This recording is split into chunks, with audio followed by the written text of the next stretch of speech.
We're here to talk through this transporter puzzle. The first thing I found is pretty critical in each of these is to inventory the packages that are being picked up and see if there are any interesting aspects to them which can be useful in the solve. In this particular example, the A and C are the most curious. They require the full capacity and force things like anytime I'm holding A, I cannot also be holding C.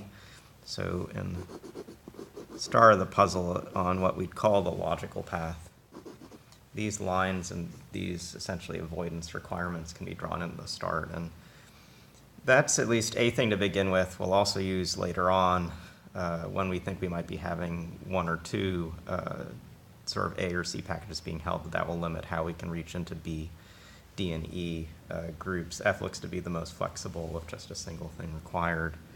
Can also start to kind of lightly sketch a few speculations of things that might connect. We don't sort of know how all those will go. But the second thing to do with transporter puzzles is to work backwards as opposed to try to work forwards. From the start, the very last thing that's reached will be one of the ends. And you might say it's not so obvious that, some of these points, A, E, D, F, and B, aren't the end of the grid, but the kind of greedy expectation is that C goes right to the start. They're very, very close. But why don't we just look at sort of two of the other options? You can prove they're all impossible, but look at two of the options. If A is near the end, I guess it could strictly also come around this way.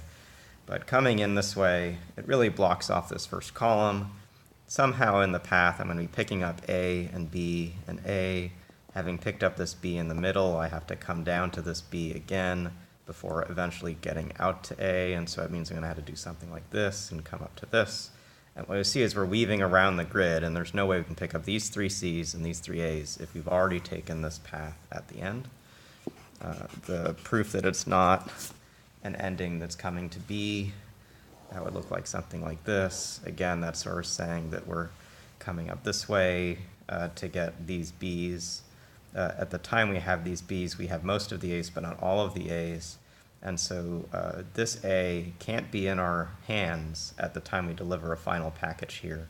And so, again, for different reasons, you can show the other ends logically do not map to the start, but just for convenience, you might see these are close, these make sense, and this does make sense. This is the forced piece in the solution. B needs to get into B, and again, we notice the constraint that there is this forcing piece up here. The B is really going to be taking A's as it's being completed, and so we have to get into this cell and then back to this cell, and we noted when we looked at the A that this first column is very hard to be blocked, and it makes logical sense that if this is how we're effectively getting to the start, that one way to resolve some of these pieces is to take the B up here, get the B down here, and just get an early delivery to it. Logically, I actually don't know yet. Again, I'm trying to show there's exactly one solution here. I don't know yet that the B goes immediately to the left, but for efficiency's sake, you'll eventually see that that is true. But for now, what I will do is just mark these sure lines. This has to come like this. We're going to come back and look back at the fact that at this stage, I have one A. If I took another A, I would never be able to pick up two B's and deliver them. And so I can, at this time, mark this off. A and C paths can't connect. We mentioned that at the start. Same reasons we did this cornering, so this is another line. This C really wants to connect into this end. It could come sort of either straight down or over down. But this will be the third C that we pick up. So at the time we're at this stage, we have two other C's in hand. That means that we could not have been coming from a spot like this with this D for a few reasons. First, we wouldn't have a place to drop it off, but also we'd have 4 total packages. So this has to continue to extend. Again, this B is going to do what it's got to do a delivery. It could, in principle, take F and come back, but that really shuts us off. So C is whether coming through the F or not involved there. This F still has to be resolved at some time, and then it comes back like this. And so these aren't sure lines, but this is saying a path that's involving C packages is taking a lot of the space. That means that the path that's using this has to come and use the remaining space. And I'll actually, where is using just arcs, now sort of draw it in line segments like this. A has to be squeezed in and picked up, but we get away from it very quickly. We'll finish the look of this path. We have to get into the B exit. This F has to come up. We're sort of here. Now, let's, again, we don't strictly know logically which direction this goes. Again, for efficiencies, we imagine this comes straight in. This A is at a time we're holding two A's, and once we're holding two A's, we have to dodge all other letters. The F's been taken care of, so that's sort of out of consideration. So we're not really going to come in here and squeeze around the E's and D's. We're really going to hug the border, at least out to so. We have to pick up this before getting to here. If we came down early to pick it up, we would isolate this in the grid. Again, there's no more way to get out of this space. So for pickup, we have to come here to the left. We're going to come back up and get back out. And drawing that with actual lines must be like so. It finally forces this N. This shape. We're now thinking through the connectivity here. We said before that this is likely the third C, this is likely the second C, and this the first C in the overall pickup. At this time we have two C's, we take an F, we drop it off, so we're back to two total things in pocket. Third C finish.